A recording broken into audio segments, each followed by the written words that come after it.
Gentlemen, let's broaden our minds. The truth shall set you free. You can't handle the truth. Oh, I'm sorry. Did I break your concentration?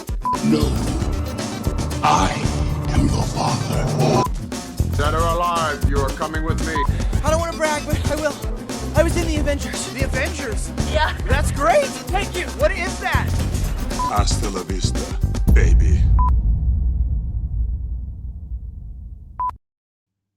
Hello and welcome, and thank you for joining us on the Creative Control Movie Podcast. We are back for another episode, and this week we are talking the top 10 movies of 2023. Joining me today from the Creative Control team, we have Andreas. How you doing, buddy? I'm good. It's just me and you. It's just the two of us. It's a pleasure to have you on, man. And we wish you could have you on more, but we know you're a busy man and in high demand.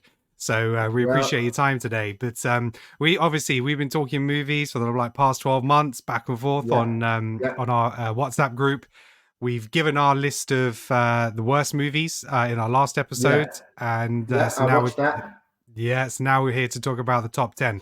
So if you are new to the show, or whether you're new or returning, the way we kind of do our top 10 list, and because this is going to be a sort of like 10 up to 1, we're going to give our number 10. So I'm going to give my number 10, Andreas's. We're going to give our picks. We're going to make a combined top 10 ultimately. So we'll both go through our individual lists, but then we'll come up with a combination of our movies together to give a total top 10 list. Rita from the group, she's also sent through her list as well. So we're going to try and give some of her films some attention and some love as well. So she might get 1 or 2 spots on this list as well.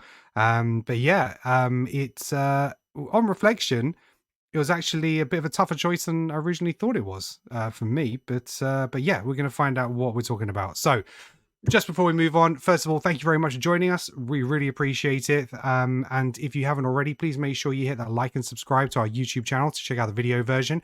The video version is also available on Spotify, if you didn't know. And you obviously can get the audio version there. And you can pick up our podcast from any major podcast platform. So thank you very much, as always. Right, Andreas, as you are the guest, I'm going to let you go first, buddy. So can you give me your number 10 pick for your top 10 films of 2023? Okay, let's go. First of all, let me say I'm really hyped to join you on this one because it's a really good one as well. So I love talking. I love making lists. It's like I think I've got a little bit of an OCD about it. Every year I make a list. I've got my list going back to 1984. Well, no, not really, but mentally I have. But I have got lists for the past probably 10 years. So in my number 10 place, this film came out earlier in the year. It just grabbed everyone's attention. It was just fun, beginning to end, and that is John Wick 4. It was it was a wild ride in the cinema. My only negative was it was a bit too long. But I've got that problem with many films this year, not just that one. But honestly, I was rewatching it the other day. The fight choreography is something crazy, man. Not just the choreography, the way it's shot, the sort of like you can see what's going on in every fight, and they just keep pushing the limits from number 1, number 2, number 3, now number 4, and they still find these inventive ways, to show the gung fu, the fighting, and the way the film was lit, just everything. It was just juicy, and I love Keanu Reeves so much. He's like a personal hero to me, both on screen and off screen. It got ridiculous in some places. They've obviously pushed the laws of physics a bit, but you just you just got to go with it, and it deserves its spot. I'm sure it's in a lot of people's top 10. If you're a fan of action. Yeah, it's definitely in mine. I've got it higher on my list. It's at number 6 for me. John Wick 4. Like you say, you just keep there is something different about each one, and that's what I like about it. So in this one in particular, there's obviously 2 things that spring to mind. Is we have the over the head shot where he's going around with that fire shotgun and it's moving from room to room. Just insane, and it really took us back because Sasha, I was watching it with Sasha and a few people, and there's like this fire shotgun in Call of Duty which we play, and it just totally reminded us of that, and it was just like insane. And then just the fight on the steps, every time you think he's getting to the top, he gets knocked down again, and there were moments I was holding my breath, and it just looked so painful. The way that, it's all proper stunts. It's not. There's nothing not practical about that. When you watch the making of, and you just see him falling down these stairs, it's Yeah, just yeah. insane. So yeah, so it is a fantastic movie, and yeah, I really, really enjoyed it. And then the final thing that I really liked about it is the way it slowed down for that final sort of showdown between Keanu Reeves and it was Donnie Yen, right? Yeah, Donnie Yen. The way Yeah. yeah. I mean, that was just like poetry. So yeah, loved it. So for my number 10 pick, it was a film that I didn't know anything about until I saw the trailer for the sequel in the cinema towards the end of the year. And that's The Three Musketeers, Part 1, D'Artagnan. This was a real surprise to me. And yeah, I thoroughly enjoyed it. It was just like a swashbuckling adventure. It kind of took me back to sort of like that first Pirates of the Caribbean type film, and it's just like, has some nice humor in it, charm. The sets were fantastic, the costumes, the fighting was great. Yeah, and it just kind of took me back. So it's obviously a retelling of that classic tale. But it's all French, so it's a French movie, so everyone's speaking French. It's subtitled, but there's lots of twists in it, and yeah, the on-screen chemistry was great. Eva Green in it was fantastic, and yeah, it's definitely worth a watch. It's the first one, Part 1, is available if you're a Sky customer, on Sky Movies. You might have to go to some other streaming services if you haven't got that for what it is. But yeah, I missed Part 2 at the end of the year for the cinema, so I'm definitely gonna have to catch that when it comes out. But yeah, that made my number 10 spot. Did you manage to see it? I didn't see it, but I've heard good things now from you and from other people. Is it French? Is it a French Yeah. film? Is it in the French language? French film. Mm-hmm. So it's subtitles. Yeah, all subtitled. Mm-hmm. So Eva Green's talking in French. Yeah, I think she's got some French heritage or something. So Oh wow! I'll be checking that out. I'll be checking that out. Definitely. Okay, so Andreas, what is your number 9 pick? So my number 9 is a film that came out on Disney Plus for us in the UK, and I think Hulu probably for America. It's a film called No One Will Save You, which I just really loved because it's a small scale alien invasion movie, starring, I forgot the actress's name, Caitlin Dever, I think that's her name. She's from Booksmart, and she's going to be in the new series of Last of Us. She's in season 2 of that, playing a prominent character. I don't play the game, but I heard she's a prominent character. Oh yeah, she's just been cast in that. Yeah. That's right. Yeah. Yeah. So this film is alien invasion film, but it's very sort of local. It's almost like an alien invasion becomes a home invasion. Okay. If I remember correctly, there's no dialogue. Yeah, there's no dialogue in this. Done very differently to Silent Night, because that less than work. But this, it does work, and it kind of reminded me of early Spielberg stuff. When he went a bit dark, like Poltergeist and Close Encounters. So it had that kind of like what I call family horror, feel, and I just loved it, man, beginning to end. And it gets wacky at the end, but in a good way. It gets kind of trippy, and you see the inside of one of the spaceships, which I love it when they do that. And yeah, beginning to end, it just comes in, bang, and then just goes. And I just felt it. I thought it was a great movie, something that I wish I watched at the cinema. Yeah, I totally forgot to watch that because I remember you guys sounding off about it and saying it was good. I think Neil enjoyed it as well, and I have to go onto my watch list. So I'm gonna have to add that. I'm gonna add that now. So that's my number 9. Okay. Yeah, so I've actually got a watch list. So just something to mention whilst we're here is we are going on our top 10 movies of 2023 from a UK release date point of view. So there are some films that are going to be 2024 for us. So like Poor Things just came out here. Yeah, All of Our Strangers and stuff like that. So those films, some of the ones that have been mentioned at the Golden Globes, we're not going to have those on our list because they're not out in the UK yet. So whether we've seen them or not is a different matter. But we're going for UK release dates. But yeah, so yet to see. I'll put No One Save You. So absolutely. Okay, another film that made my list, my number 9 spot. Not as good as the previous film, which for me is one of the best action movies of like the last like 10 years, along with the John Wick movies, is Mission Impossible Dead Reckoning Part 1. I just really enjoyed this. It's a big blockbuster movie. It had me engaged. It had me questioning things. It's I just love Tom Cruise in this role, and I like what he does in terms of pushing the boundaries of these movies. And it's I think it's is it Fallout? I think is just kind of peak. That's so it's not quite there, but I thought it still delivered, and the train scene at the end in particular I thought was gripping. Again, I think it's one of these things that they probably showed a little bit too much in the trailer. I think the jump off the cliff, the parachute, all that kind of stuff, it's like they're getting people to buy in to go and see it. It's like that's kind of stuff you should kind of pull back on. There's enough else to show, but that's just a marketing decision. But yeah, for me, it's a really solid movie, great action flick, and that's my number 9 spot. What did you think of it?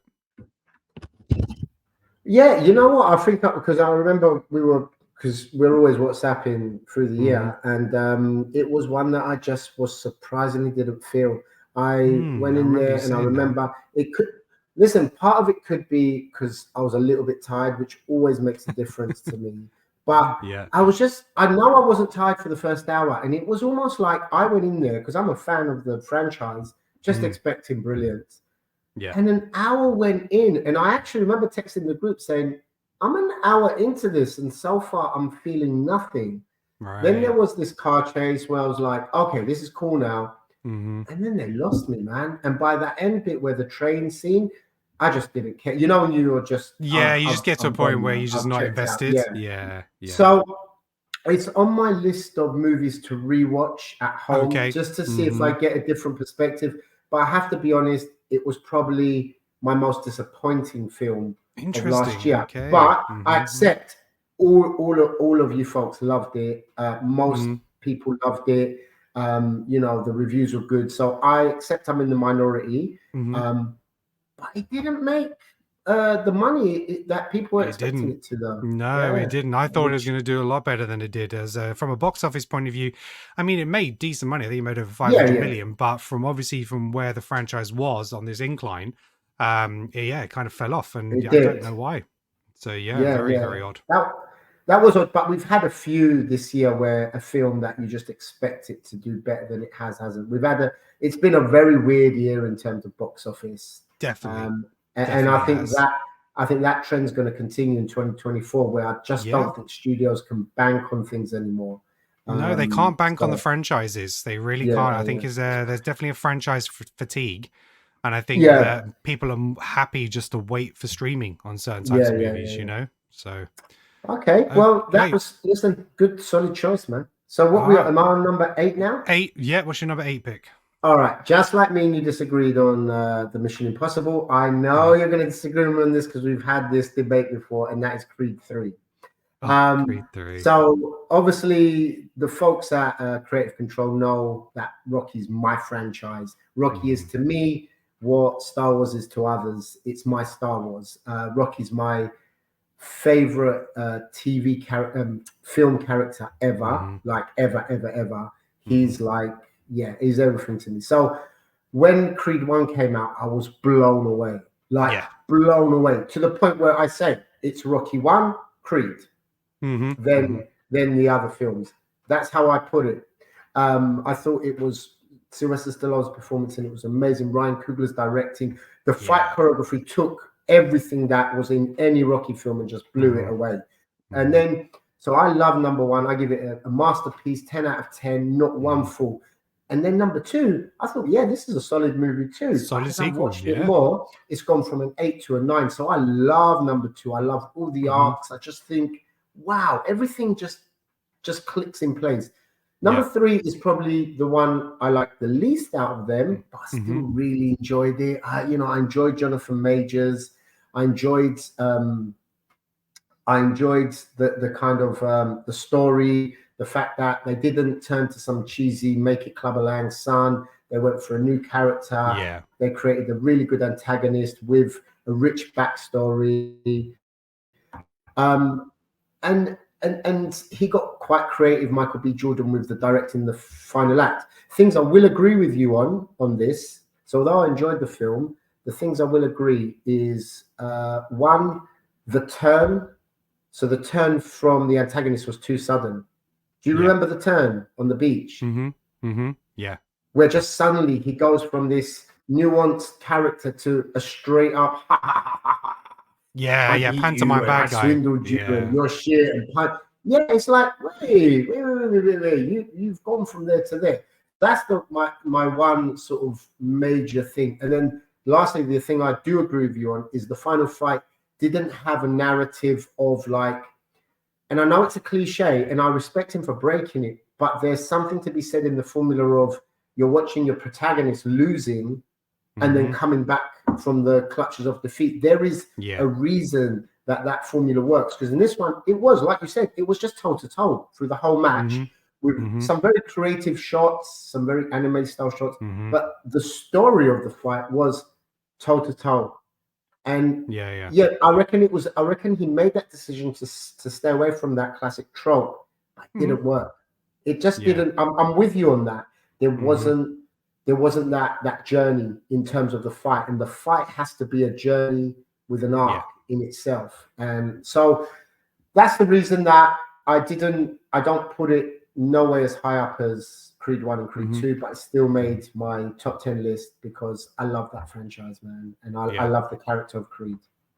No, I think for me it's probably actually one of my most disappointing films of the year, because again, I loved 1 and 2, and obviously there's a lot to take on. I found the other characters more interesting. I found his daughter interesting. I found like Adonis interesting.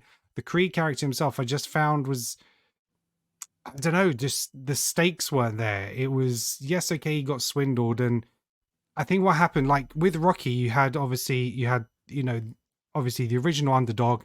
He has the rematch, and then 3, he's kind of at peak, and he's kind of going to retire, and then Clubber Lang brings him out.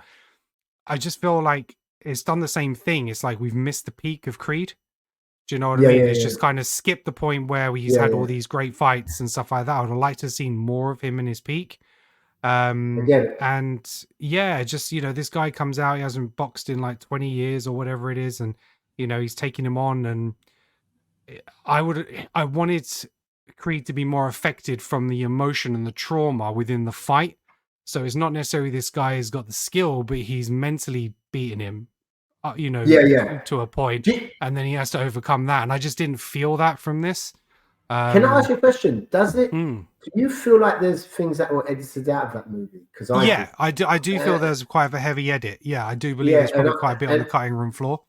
And I feel all the things that you're asking for, and maybe what I'm asking for in the sense of the antagonist just switching, maybe there is material in there, but we just haven't. Whether it's a time thing or whatever it is. Definitely. And I found the music a little lacking in this one. And I would have just I didn't need Stallone in it, but I would probably have liked more reference to him. It just felt like he wasn't really explained how much of his journey he'd been a part of, despite how he's helped him out to begin with. And there was just a lot missing in this for me. So I know I'm in the minority for Creed. I know there's a lot of people who love that movie, and fair play to them. Just didn't do it for me. So okay, so that's your number 8 spot. So we're going to go to my number 8, and I've got Blackberry. I love that film. I really enjoyed this movie, and I was surprised. Again, wasn't expecting it. So Blackberry is based on obviously the phone, of the BlackBerry phone, and basically how it came to be, and it's kind of that real life story kind of thing. And I never used a BlackBerry, and so it was never really a thing for me. But to see the journey that they went on to create that, because everyone's very aware of like the Apple journey and how that came about, but because we've seen the movies regarding that. But I thought it was great to see, and some really strong performances. Oh god, who was the lead? I'm gonna have to look it up now. The lead was that guy who does comedy. Yeah, Jay Burchell, if that's how you pronounce it. He does the voice for like How to Train Your Dragon and stuff like Yeah, that. yeah. Yeah, and Glenn Howerton, I thought was brilliant in this. Yeah, He was so good, and yeah, just Mm. there was some great comedy elements, great drama elements, and yeah, just told me a story that I wasn't familiar with, and is one that I've rewatched as well, and I enjoy a second time. And for me, the reason why a movie will make my list is how much I enjoy it at the time, but also second viewings and how much I want to go back and watch it. Do you know what I mean? So rewatchability. So there might be some potentially better made movies out there that don't make my list, but it's just how it's made me feel. Do you know what I mean? So yeah, but no, Blackberry I thought was really great, I know what you and mean. I would definitely recommend it. I think you can catch it on Amazon Prime right now, Amazon Prime Video. But yeah, really great film. What did you think of Yeah, Blackberry? I loved it. It was a Hmm. it's in my honorable mentions. It just Yeah, outside of my list. I watched it. I just thought this is incredible. I love the way it looks really raw as well. Like yeah. it looks kind of grainy and Hmm. low budget. And the is it Glenn Howerton? Is that his name?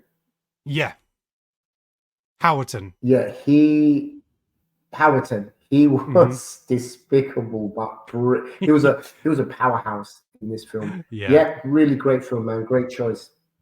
Great choice. Right. So let's move on. Right. What's your number 7 pick? Okay, my number 7 pick is Sisu. Just Oh, one yeah. hell of an action film. That's in my honorable Explosive mentions. from beginning to end. It's just like carnage. It's glorious. It looks great. I love the directing, and it just builds the way it just builds and builds and builds, and then when he goes off, it's just great, man. And I loved it. I love watching new things like this. You know, like I Yeah. know we love our John Wick 4s, but when there's just this new idea, this new character, this new property, and it wasn't it wasn't an English speaking film. I think there were No, subtitles. I'm pretty sure. I can't remember. it was Or it was Scandinavian. set in a different country. Yeah, Yeah, it was Finnish. Finnish. That's it. And Yeah, yeah, speaking in it was. Finnish, yeah. Yeah, I mean, it the was geezer was crazy. It was just like, crazy, and yeah, some of the set yeah, pieces in that, and the action and the gore, and yeah, I wasn't expecting this, and yeah, it was a really great film. It's and it's a simple story, you know. Guy finds gold. He's trying to go home. The Nazis see him. They want yeah, this, and that's it. They end up fighting, and yeah, no, fantastic film. That's a great shout to be on the list. Absolutely. yeah, yeah. Yeah, Loved definitely it. recommend seeing that. Okay, so my number 7 pick was towards the end of the year, and it was Dream Scenario with Nicolas Cage. Um, I thought this was delightful. Nick Cage Brilliant. on superb acting form, and I felt him in this movie. The awkwardness, the frustrations, and the eccentricities of him when he's in the dreams and stuff like that. He just got to play this character in a variety of different ways, and the ending I didn't, was a bit of a surprise. Didn't know how it was going to finish, and yeah, it was just, I just thought it was beautifully done. As an A24 film, I think, wasn't it? So they do Yeah, some fantastic stuff. And yeah, if you haven't given it a chance, check it out. It's Nick Cage is on fine form. It's one of his best performances in recent years, probably along with Pig as well. But yeah, I thoroughly enjoyed it. Did you get a chance to see it? mate. I watched it just recently, Hmm. based on your recommendation, and I loved it. It reminded Hmm. me of surreal out there movies like Being John Malkovich. It reminded me Yeah, of that because I remember going to cinema and watching that, showed my age, right. and just thinking, what is this movie? And that's what Dream Scenario did from the beginning to the end. I enjoyed it. I loved the way it tackled really important subjects such as fame, the fickleness of Yeah, fame, how yeah. society can just build you up and then crush Tear you. you down. And Social media's yeah, impact on that. Yeah.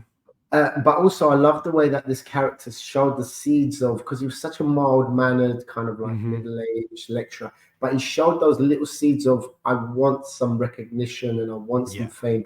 So then, once he had this avenue where suddenly he's thrust into being the most famous person on the planet, like the Hmm. way his ego started working. And Yeah. do you know what? It was a great movie with such a poignant ending as well, such a Yeah. heartbreaking, poignant Beautiful ending. ending. Yeah. So yeah, man, definitely another honorable mention, probably Mhm. just outside my top 10. All right. Great Cool. film. Right. So, what is your number 6? So my number 6, I watched it very early in the year. People were talking about this film, and it's called A Good Person. I And still haven't got around to seeing that yet. yeah, and it really moved me. It's with Morgan Freeman, and Mhm. it's with what's her name? You know when it's on the tip of your tongue. She plays Yelena. Florence Pugh. I love Florence Pugh. So Yeah. she's in it as well, and it's a heartbreaking story, and it deals with grief. It deals with addiction. It deals Mhm. with coming back from the depths of hell. Things that everybody could relate to, and it really moved me. And maybe some people found it corny or cheesy, or like it's just like pulling the emotion, playing on your heartstrings. But I love stuff like that. I've got no problem with that. If Yeah, a film can make absolutely. me cry, if a film can make me cry, it gets in my top 10 straight away. Yeah. Performances were excellent Mhm. from both from Florence Pugh and Morgan Freeman. I really recommend it, Kenan. I think you'll Yeah. like it. No, Yeah, it's definitely that type of film. I think I've been waiting to watch it with Emma because I know yeah, it's a yeah, film that she'd yeah, like as well. So I've kept yeah, waiting to watch that. But yeah, written and directed by Zach Braff, yeah, yeah. from Scrubs fame, Mm. and obviously he did was it Garden State and stuff like that. Yeah. So Zach Braff, he's got a talent to pull these kind of like heartwarming things out, and I, th- yeah, I definitely think one at I the want to time catch. I think at the time him and Florence Pugh were actually dating.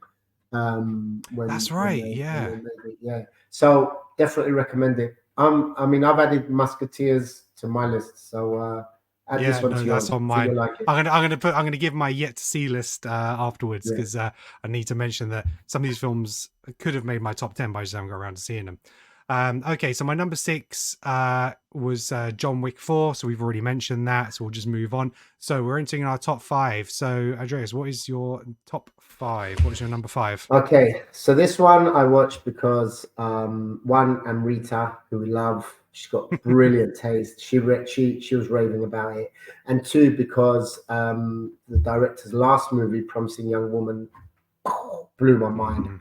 I loved it. Like I love shit like this, and that's Saltburn.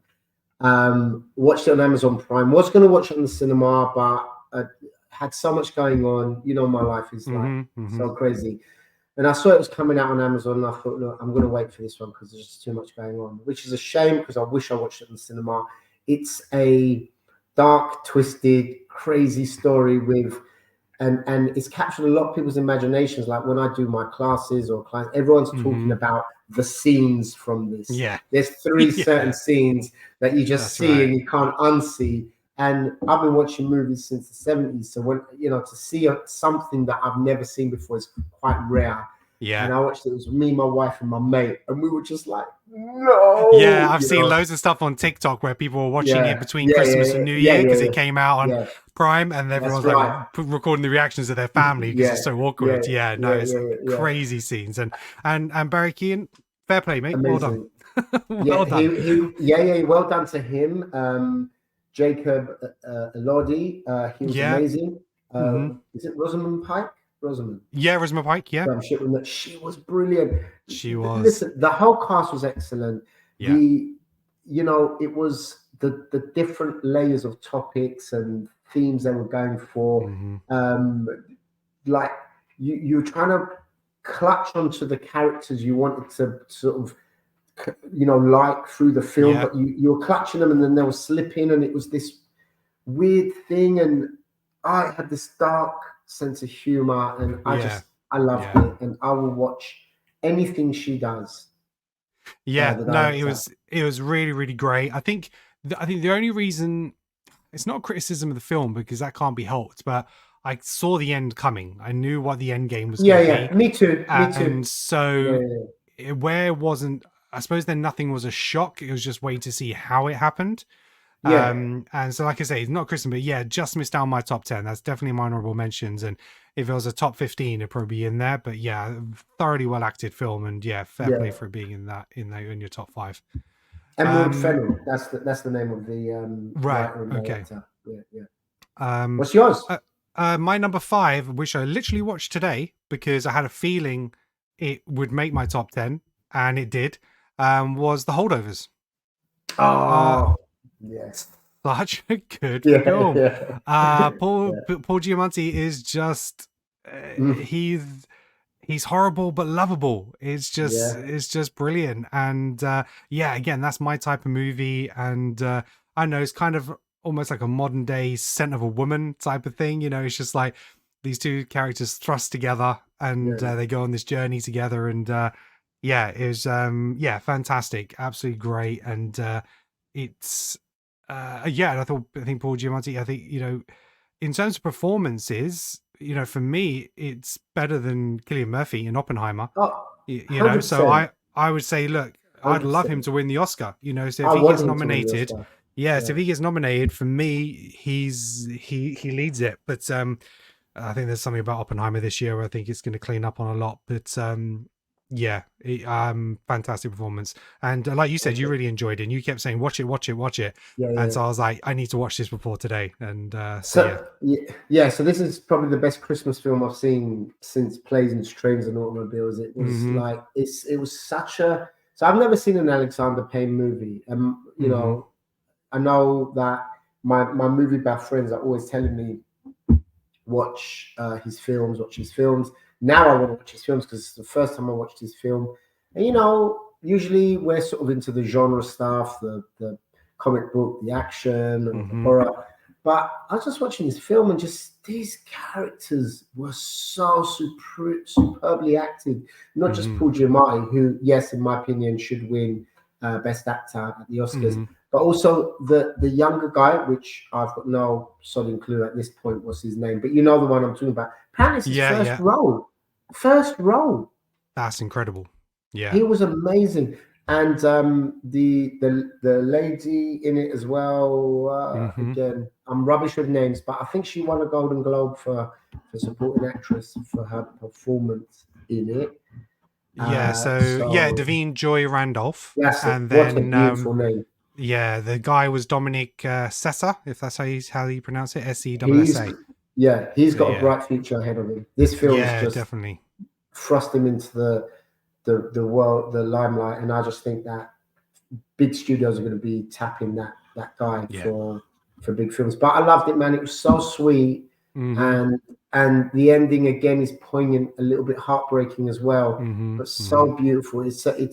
It's like on a snowy day, this film is like a warm, hot cup of cocoa with marshmallow and flake shavings and like Yeah. just cream on top. It was just gorgeous. I could see myself watching it at Christmas every year. Yeah. So as you said, Alexander Payne, he's the director. He hasn't directed anything since Downsizing with Matt Damon Yeah. in 2017. So quite a while. But he did also The Descendants, Sideways, About Schmidt, Election. So there's probably a few films there that people might be aware about. But yeah, no, great. Absolutely great. Yeah, I'll be checking out his films after this for sure. Okay. So what's your number 4 spot?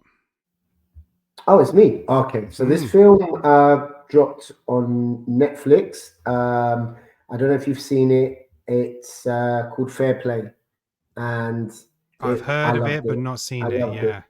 So it kind of reminded me of those like it had this. Although the plot was completely different, nothing like it had that feel of films like Fatal Attraction. You know, those sort of like thrillers, and it also had a little bit of Marriage Story in there, and that film Okay. Closer with Julia Roberts and Jude Law. I don't know Yeah. if you've ever seen it. Yeah. So Yeah. the premise is excellent. A couple, they live in New York, they work for some sort of finance firm, and but no one knows that they're a couple. I think they're engaged, in fact, or they're getting Okay. engaged. It's because they're trying to keep it professional. And there's a Mm-hmm. position going quite high up, and it's all, you know, it all looks like he's gonna get it, but she gets it. So there's Right. this whole thing of like the way it starts fucking with the relationship. Because if you imagine, instead of him going out with the high ups to the bars Mm-hmm. and to, you know, to the strip clubs and all, it's her. And Mm-hmm. there's just this brilliant sexual politics in it, and this like it just shows their relationship unraveling, and I ate it up beginning to end. I loved it. I loved the script. I loved the acting by Alden Ehrenreich. Is that how Aaron you Reich, pronounce yeah, it? yeah, Yeah. young Mr. Han Mr. Solo. Young Yeah. Han Solo. And to be fair, and he was fantastic in Oppenheimer. He was brilliant. Yes, yes, Very yes, small he part, was. but he was fantastic. Yeah, you want to see him in this, man. He's got a meaty part. He's, he shares the lead role with the actress Phoebe Dynevor. I'm probably pronouncing it like shit, but Yeah, I whatever. don't know if it's Dynevor, She's Dynevor, excellent. yeah. Yeah, she's excellent. I've never heard of this director, Chloe Demont, but I will be looking out for everything she does. I loved it. I loved it, man. All right, cool. All right, well, I'll add that to my watch list. I'm gonna do it now, actually. So, was it Fair Play? Yeah. So, Fair Play makes your number 4 spot. All right. Yeah, I watched it. So, yeah. okay, so in my number 4 spot, we've got Anatomy of a Fall. I saw this from a Cineworld secret screening, and it probably wouldn't have been one that I went to see at the cinema, and probably would have called it, but I'm so glad I did. And it's basically a French courtroom drama. It's kind of give you, so basically the story starts with character Samuel, and he's found dead in the snow outside this isolated chalet where he lived with his wife, and who's a German writer, and they've got a partially sighted son. So it's an investigation of a suspicious death, and the wife is kind of put on trial, who they believe has killed her. But the person that is crucial to it in terms of a witness is the son, but he's partially blind. And it's about the son, his son's recollection of things, because obviously it's regarding touch and feel and sounds and the timing and stuff like that. And it was fascinating to see a courtroom drama play out. It's like the jury are right up there with the judge and stuff. And it was just really gripping. And what's great is you don't actually really know what happened until the end. So throughout the trial, you don't see what happens at the beginning. So it's not one of those you see it and then find out. You're like, could she have done it? Would she have done it? And the way it kind of plays out, and it shows troubles in their marriage and them fighting, and the husband, but she's also an author, and like I said, German writer. And what she has done is it kind of been played out in her books. So it's a little bit like that Basic Instinct, where she's like, why would I commit a murder the same way it's in my book? It's like, what's the perfect alibi? So it's that kind of thing. Yeah, just some fantastic acting. And Sandra Hüller, she was fantastic. And to be honest, if it was based on all movies, she should be in the top. Should be in a category for best actress. She's absolutely incredible in this, and the young boy in it was really, really good as well. But definitely go check this out when you can. It is French. There's a bit of a crossover because she does speak English as well, but it is heavily French with subtitles. But yeah, I would highly recommend this movie. Really, really good. Right. It's on my watch list for sure. I've heard nothing but good things, getting lots of award buzz. So I'll be watching that. I will be watching that one. So just before we hit our top 3, I thought I'd just run through Rita's list up to this point, so we can kind of guess. So number 10, she had Anatomy of a Fall. She had Past Lives, which is a movie I haven't seen yet, but we'll see if it comes up anywhere on the list. She has Saltburn at number 8. Talk to Me at number 7, fantastic horror, and I'll come back to my honorable mentions. Killers of the Flower Moon was her number 6. For me, it was average. Some solid acting, but didn't do it for me. Barbie was her number 5. Godzilla -1, which almost made my top 10.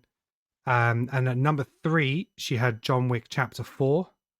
And at number 2, she had The Whale, which was actually a January 2023 release here in the UK. Over here, and I'll save her number 1 when we get there. So so that was her list, and some movies that I'll go on to discuss a little bit more. So what was your number 3? Okay, so I had my top 3, and then I rewatched one of them just the other week, which was in number 3, and they'd all shunted you around. So my new I think number I know the 3, movie you're discussing, but go on. So my new number 3, which was number 2, is Talk to Me. Talk to This me, right? film I have seen twice with Mm-hmm. different sets of people. Everyone I've recommended it to loved it or got scared shitless by it. Mm-hmm. My sort of like, teenage sons who ain't scared of nothing actually said that Mm-hmm. that film was messed up. Yeah. Do you know what I mean? This film was a breath of fresh air. It was Yeah. just this big jolt in the arm to the horror genre in a time Mm-hmm. where we're having so many naff sequels Yeah. to whether it's to classic horror movies like Mm-hmm. Scream and Sequels, reboots, and yeah, prequels, yeah. all this stuff. To, Yeah. to have this film just cut through and was like it's two Greek Australian brothers, the Philippou Mm-hmm. brothers, who got famous doing sort of like these videos on YouTube. Mm-hmm. They just cut through this film that it starts, it slaps you in the face, you're Yeah. in straight away, and it Yeah. just takes you through. And what I loved about it is that end sort of like wrap up is just Yeah. perfect. It was like, yeah, of course. There is a little bit of confusion in the third act, which I wish they kind of did a few things differently. Mm-hmm. So Mm-hmm. something I that think I know what you're saying. happened Yeah. could have been a bit clearer because we're still discussing. One person saw the end and interpreted it like this, and like me Interesting. like this, and I'm like, okay. And I don't think it's the way. Maybe the directors wanted you to have that confusion and Have that have your own conversation. interpretation, Yeah. but it didn't feel like that to me. It just felt like that. But aside from that, then the very end, it's like, oh, you bastards, you just Yeah. killed this film. And I was waiting for it to fall over because most horror films start strong, they Yeah, go that's well, right. and then at the end they unravel, and you're like, okay, you couldn't stick the landing. This one to me was just perfect. Yeah, absolutely. Yeah, And perfect. I'm not a Loved horror it. person either, so I don't tend to seek horror movies. There's not many that I watch. And again, I probably wouldn't have gone to see this, but it was a secret screening at Cineworld. Yeah, So sat down there and was like, talk to me. At that point, about 10 people got up and left. They just like, yeah, yep, not yeah, about yeah, this, yeah. hoping it was something else. But it's like, boy, they should have stayed Who'd you because it go was with? a treat. I think I was there with Alex and Amrita, I think. Okay, yeah, yeah, they love it. Um, Yeah, yeah, I think they were there at the time, but I sometimes I go by the last one I went to by myself. So because I've relocated from London now and I'm down near Stonehenge in Salisbury, I go cinema by myself a lot. So, yes, yeah, yeah, um, yeah, yeah, but yeah, it was just like you say, it was a breath of fresh air. It really gripped you. It was an easy premise to understand. It was yeah, very relatable in terms of the social media and having a group of people around yeah, in one yeah, yeah. place, just a scary spin the bottle type of thing. I don't know. It was just like, yeah, it was really great, really creepy, and yeah, absolutely Well, great. Again, it just missed out on my top 10. okay, But yeah. that's cool. And they say every good horror movie, the horror should be a symbolism for something else. Mm-hmm. And in this Mm-hmm. one, it's definitely the hand was just like a metaphor for either drugs. And I love the way that they had they were capturing their reactions on social media Yeah. like young kids do. And Mm-hmm. I don't know. I just felt that film just was firing. And what I loved about it is I knew that if this film was made in a Hollywood studio, Mm-hmm. set in America with really good looking teenagers, it just wouldn't have felt the same. The fact that Yeah. it was set in Australia and the characters were really raw Mm-hmm. and the dialogue was really natural, it just elevated it all. And I loved it. All right. It's my number 3, but it was at one point my number 2. Nice. Okay. So my number 3, which I think is going to be higher on your list, it was the end to a fantastic trilogy. It's Guardians of the Galaxy Volume 3. Just a joyous film. It as Gunn does, and he knows how to treat these characters and this franchise. You love the characters, the combination of them when they're apart. The emotion in this movie, and I definitely think there should be more award recognition for voice work in movies, because Bradley Cooper and Rocket, man's just staring at a screen and just giving a fantastic performance, and it was really, yeah, it gave you the feels, as well as all the fantastic action and the big scenes, the fight scene in the corridor. There's so many moments in this movie, and yeah, I think the high evolutionary gets a little bit of bad rap in terms of the type of villain he was, but I just thought he fitted the movie perfectly. And you know, a lot of villains are going to be one film type villains, and that's okay. So yeah, no, fantastic film, and the highlight of obviously the MCU for a long time, because the stuff that has been coming out has been disappointed, and it's probably the best film since No Way Home. So yeah. Well, let me talk about this one when it comes up on my list. Yeah, That's yeah. if that's okay. So right, so we're going to your number 2 now. All right, so my number 2 was my number 1 pretty much all year until last week, and that is Spider-Man Across the Spider-Verse. Just this film is what the multiverse needed to be in the MCU. This is, for me, this is where, because the MCU took us to Infinity War, if they wanted to take us to the next level, this is what their movies should have been like in a live action form. This level of ingenuity, originality, just this, like, as I described the film, it was like it was made 500 years in the future, where our brain had more receptors and handed back to us. There was just so much going on. And yeah, it was times where it was overwhelming in a way of like, I'm just feeling all my senses, just my spider senses just going off on this film. Visually, it was beautiful. There's so much to look at. Yeah, it had, but at the core of it, it had a lot of heart. If you, like, for me, the most beautiful moments was Mom and just the thread that goes through of like, I'm tired of people telling me what to do. I want to do it my way. And the way they left us, where they left us, was like mind blown and just salivating to see the conclusion. So that's my number 2. I could say a lot more about it, but I'm guessing you've got something. Yeah, it's going to be in a lot of people's top movies of the year, and I'll come on to it when I come on to it. Okay.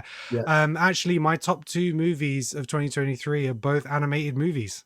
So my number 2 spot is Teenage Mutant Ninja Turtles: Mutant Mayhem. I absolutely loved this film. I haven't laughed this much in a movie in a long time.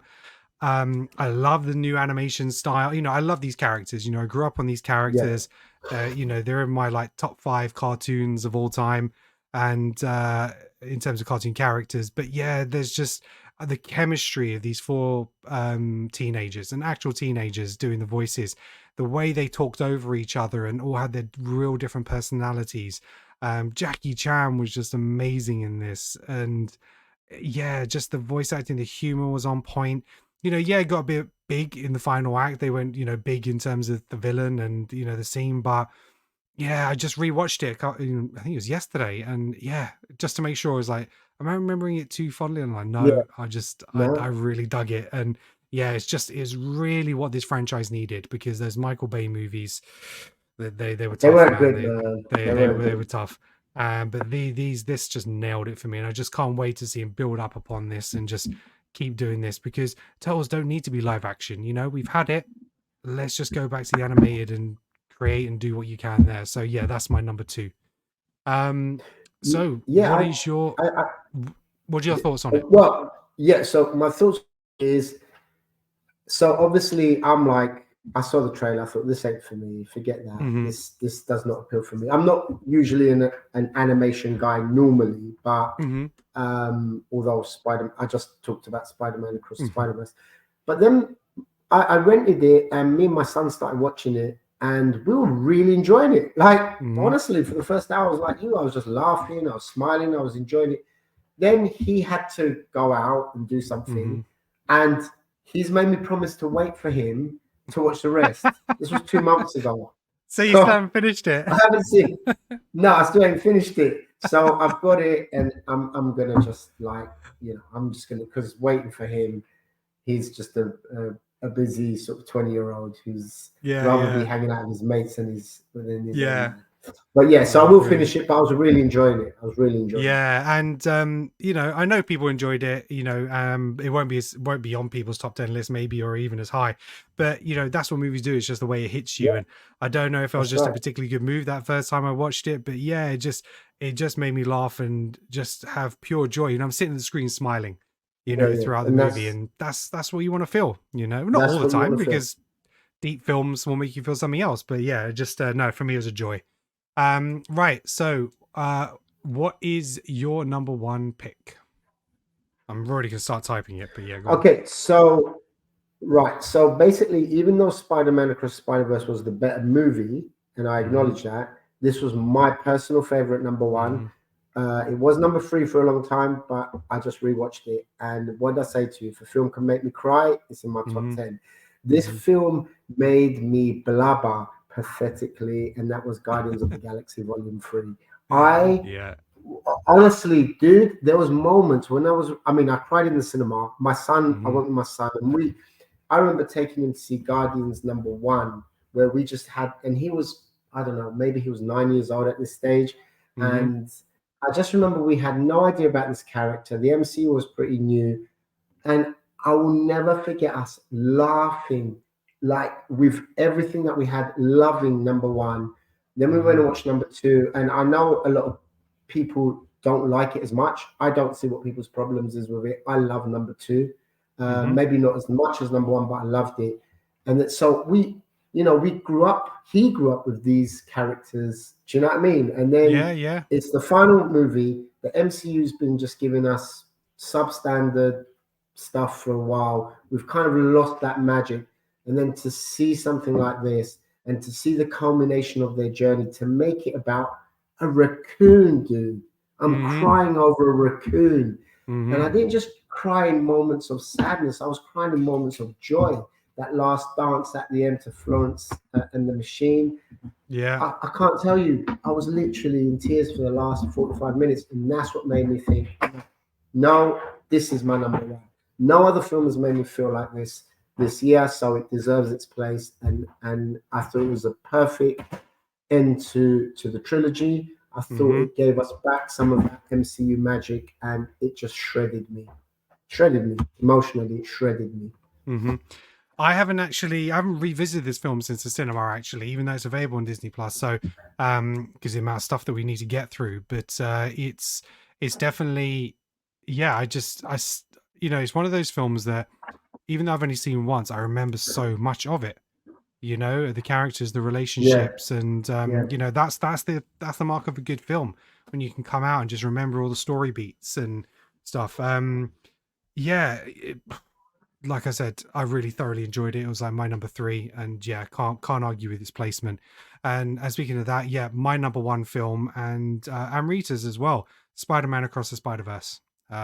Great, You've spoken great about film. it, just a fantastic movie. And as much as I love this movie, it adds to my frustration with Sony and the way they handle the Spider-Man franchise because they smash it with this animated franchise. Yet they're going to give us Venom, Venom 2, Morbius, and Madam Web and all this bullshit in live action. I just, yeah. And it's the same with DC. So for so many years, DC had the most brilliant animated movies, but they couldn't recapture it in live action. And it's just like, I give these animated people a chance, man, with the live action because they can write good stories. You They know, can write good and that's stories, what it is. right? It's that, and the story is what you need. You know, Yeah, and it's just too much like, focus is put on the visual these days. You know, like and Aquaman. I just saw Aquaman 2, and it's just this green screen fest. You know, there's not enough story there. I think I think we've been certain films have just set the bar, and unless you're coming with something fresh and original, then just don't bother. Don't give us Mm-hmm. generic stuff anymore, like the Venom movies or Morbius, or I mean, Madam Web looks generic too. I don't know, maybe it'll be Mm-hmm. good. Who knows? Craven doesn't appeal to me. I'm just saying, like, you got magic there with that Spider-Man Across the Spider-Verse. Give them everything, essentially. Sony, Yeah. give them your whole Spider-Verse. Let them write Yeah. it. Let them do it because they're great. Yeah, I love this film, man. I've All seen right. it twice this year, and it's just amazing. When are we getting the third one? That's all I want to know. I think it's been delayed. Is it? I think it's either 2025 or 2026 now. So Not 2026. let me just have a quick look. Because of the writer's strike, that pushed a lot of stuff back. Spider-Verse 3 release date. But at the moment it's saying March 24. So That March is not. 29th, It's not. 2024. So That is it's not. No, that's not happening. That, so we'll I see, mean, I because don't. this one Yeah, moved we'll around see. a bunch as well, but yeah, I don't know how much. I don't believe they've done much of it, because sometimes when they do a joint story, there may be parts they've already done for the Yeah, next yeah. one, who knows. But yeah, at the moment it's going to be at least like 14 months away, so right. Okay, so let's look at trying to do a combined top 10 list. These don't have to be in a Okay. particular order, but just before we do that, I'm just going to go through some of the yet to see and honorable mentions, like I said. So, yet to see Past Lives. They cloned Tyrone. I heard really good things about that. The Zone of Interest. I know nothing about it, but it's on a lot of top 10 lists. Yeah. How to Have Sex. Apparently, is really good. You've watched that, right? Yeah. I watched that. I Yeah. watched Past Lives. Okay. And then I've got Yeah, a good they're place both and good fair films. play. Right. So yeah, then I've got a good place and fair play. Honorable mentions: Godzilla -1. This is how you do a Godzilla movie. Brilliant. This is what I want to see. This is the film Yeah. that I wanted to. That I'm gutted I didn't see it. Yeah, I So, went yeah, to an that's unlimited screening at definitely- Cineworld for this, and yeah, it was really really great. It just missed out on the top 10 for me, but yeah, it was a great story. The human character element was great. It's not over the top with Godzilla, but they make him menacing and meaningful, and the distraction means things. It's not just for the sake of it, in terms of it's on a big scale, but they focus on the human element of it. Do you know what I Yeah. mean? So That's what it's I not heard. just smashing for smashing sake. So yeah, that was there. Oppenheimer, look, it was a very well made movie. It's a Yes, it fantastically was. acted movie. It's just more of a documentary type movie. It's you go in, you learn, you hear a story, and that's kind of it. It didn't sit with me afterwards particularly, or anything like that. Uh, So can, can I just interject here? mhm, I'm with you. The two biggest movies of the year, I just found snooze fests, and that mhm, was Oppenheimer. I thought it was technically brilliantly mhm. made. The, Yeah, the art of it was yeah. amazing. Robert Downey But I Jr. was absolutely yeah, deserves his all the acting, recognition. all that. But Yeah. as a film, I was either bored or I needed a big folder to be like, who's that? Who's that person Mm-hmm. again? Mm-hmm. Oh, that's the one. And Yeah. then Barbie, I just didn't think it was as clever as it thought it was. It had some No. good things. It was unique, but they both didn't even come near mine. No. Like I And gave them again, fives and sixes. Barbie's not even an honorable mention to me, because again, I just thought it was bang average. And Yeah. besides the scene from what's her name? Yeah, Ferreira, America Ferreira, Ferrera, is it? something like Um, that. Yeah, it was a got it great wrong. speech in that, but for me, it's like they had a joke and they just kind of kept stretching that joke, and I didn't like Will Ferrell in it at all. I just thought he was way over the top, and it just didn't fit. But the aesthetics were good, the ideas were Yeah. good. And it was original as well. I'll give it Yeah, that. it It's not was. like anything Yeah, I've seen before. So I'm no, glad it did absolutely. well. Yeah, I don't know, just didn't hit the same for me. Um, Well, we agree on that one. we agree on that. Both. Other honorable mentions was Air. Oh Really yeah, great great film. movie. Matt Loved it. Damon, Ben Affleck, directed by Ben Affleck as well. That was probably in my top 10 earlier in the year. As I mentioned, Talk to Me was fantastic. Maestro, Bradley Cooper, his drama about the life of Leonard Bernstein. Him and Carrie Mulligan in it are fantastic.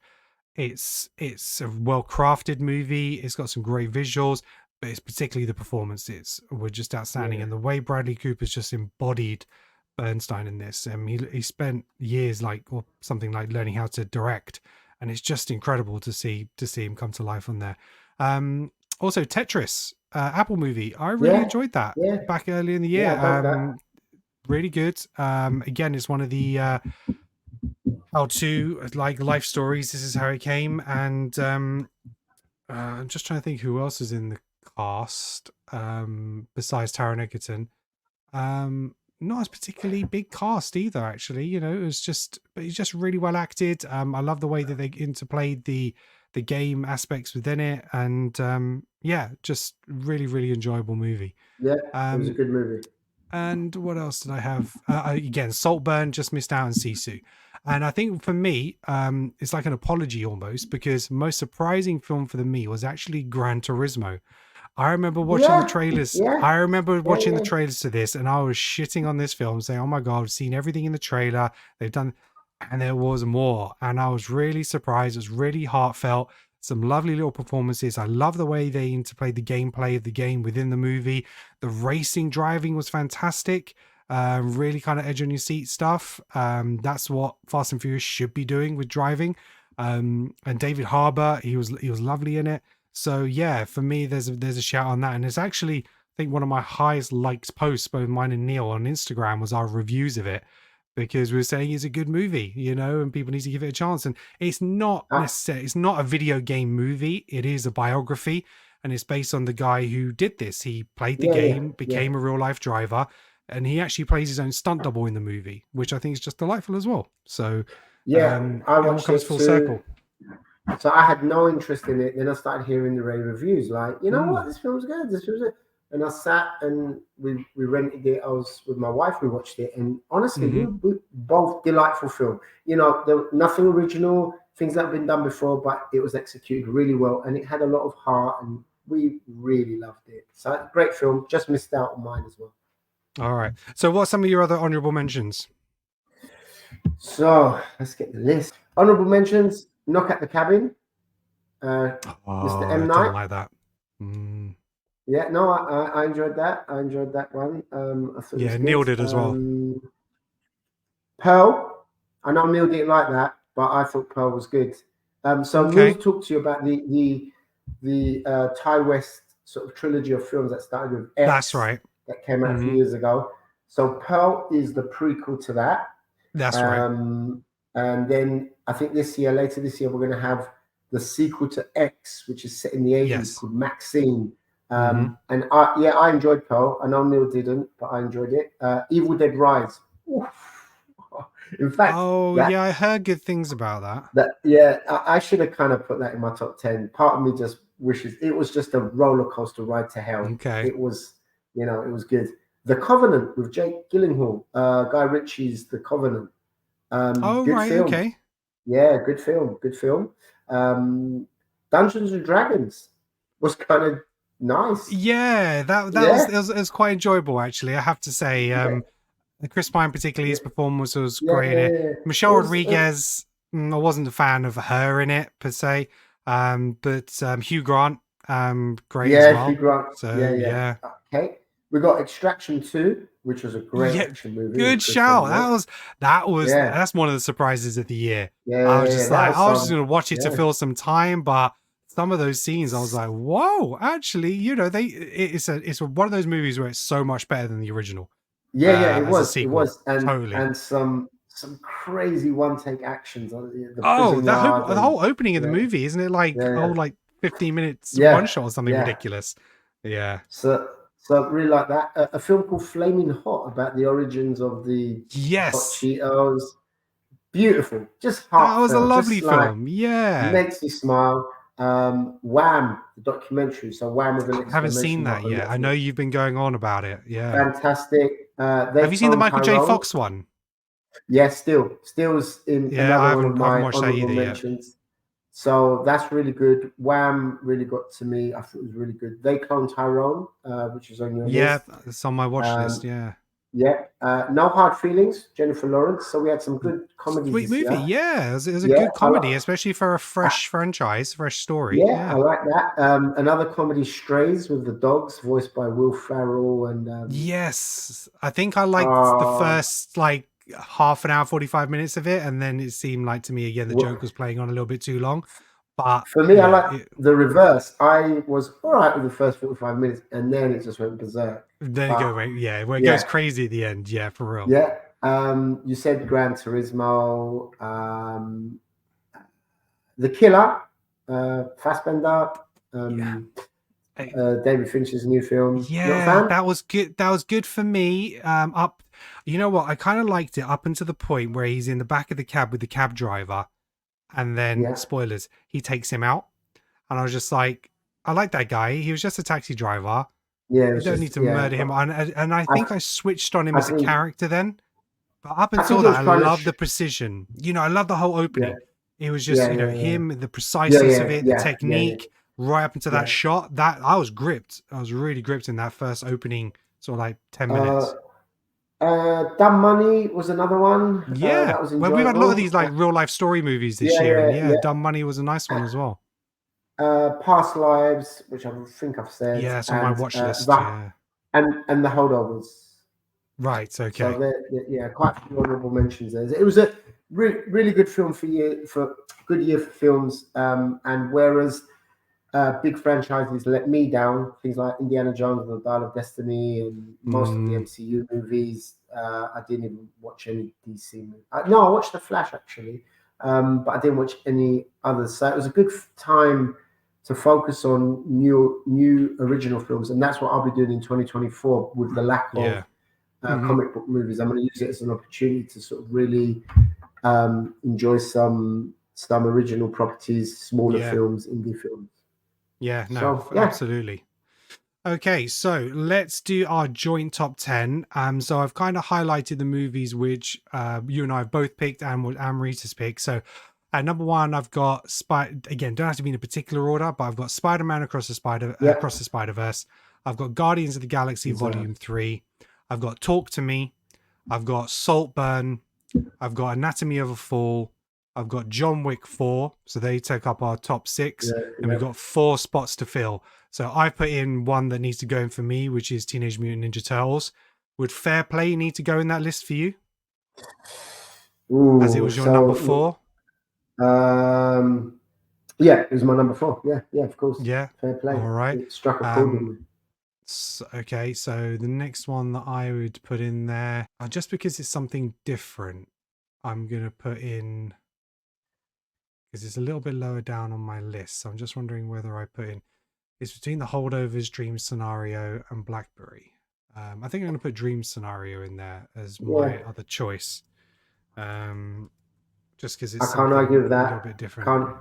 Can't argue with that at all. Great film. And what would be the last one you put in? Would it be A Good Person, Sisu, Creed 3? What are you going to put in? That's what I was just looking... Do you know what? I'm going to Because even though I've ranked them in an order, I was looking at it and I was like, I kind of want to put The Holdovers in there, but actually, I was either going between Dream Scenario or Blackberry for me. But yeah, I think I'm going to go with the film that sort of, from the ones I have left, the one that struck a chord with me the most. I think it was A Good Person.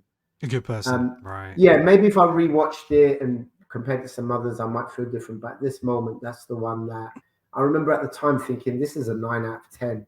It may have come down a bit, but it obviously had a big impact on me. Yeah, I would say that. Right. Okay. So look, we'll just run through our top 10 lists again. So Andreas, he had number 10, John Wick 4. Number 9, No One Will Save You. Number 8, Creed 3. I feel like I'm on top of the pops. At number 7, we have Sisu. Number 6, A Good Person. Number 5, Saltburn. Then number 4, Fair Play. Number 3, Talk to Me. Number 2, Spider-Man Across the Spider-Verse. And number 1, Guardians of the Galaxy Volume 3. My top 10, we had 3 Musketeers, Part 1, D'Artagnan. Mission Impossible Dead Reckoning Part 1, and we have Blackberry. At number 7, Dream Scenario. At number 6, John Wick 4. At number 5, The Holdovers. At number 4, Anatomy of a Fall. At number 3, Guardians of the Galaxy Volume 3. At number 2, Teenage Mutant Ninja Turtles Mutant Mayhem. And at number 1, Spider-Man Across the Spider-Verse. So the combination with our films and Amrita's gives us our top 10 of A Good Person, Dream Scenario, Fair Play, Teenage Mutant Ninja Turtles Mutant Mayhem, John Wick 4, Anatomy of a Fall, Saltburn, Talk to Me, Guardians of the Galaxy Volume 3, and Spider-Man Across the Spider-Verse. That is a broad spectrum of films, and I think that's a solid list. Yeah, I think that's a very strong list. 2024. Yeah, that's it. We're rolling on. Right. Well, Andreas, thank you very much for today. Really, really appreciate it. It's always good to talk positive about movies rather than just slating them as we did in our last one. So, yeah. But yeah, thank you. Is there anything else that you'd like to add? Anything you'd like to promote or talk about while we're here? Yeah, you could. I mean, first, I'd just like to add that I'm very honored that you guys have me in your WhatsApp group, allow me to listen to my rants, which I love to rant. We're here for the rants. We're here for the rants. Yeah, and accept me for who I am. Even sometimes I could be a miserable git, and have me on your show. It was so much fun. In terms of what to promote, Instagram, go to my band at This Is The Business. And if you love 80s dance music, then that's just kind of a combination of funk, disco, groove, boogie, Prince, Michael Jackson, all that good shit. Then check them out at This Is the Business. Yeah, and make sure, and yeah, This Is the Business. Yeah, Andreas is being modest here. He's dropped an album in 2023, Yeah. so it's available on iTunes and Spotify. So make sure you go check it out. It is, it's a great album, man. Well done on all that hard work, Thanks, man. It's, Thanks, man. fantastic, great. That's absolutely great. And yeah, thank you for being on, and thank you very much for listening. We really appreciate you. Thank you for making it to the end, whether you watched it all the way through or just skipped to the end. We thank you, and like I say, as always, please make sure you hit that like and subscribe. Make sure you share the podcast as well. Let people know what we're about. And well, that's it from us until next time. So until next week, see ya and peace out. Peace out.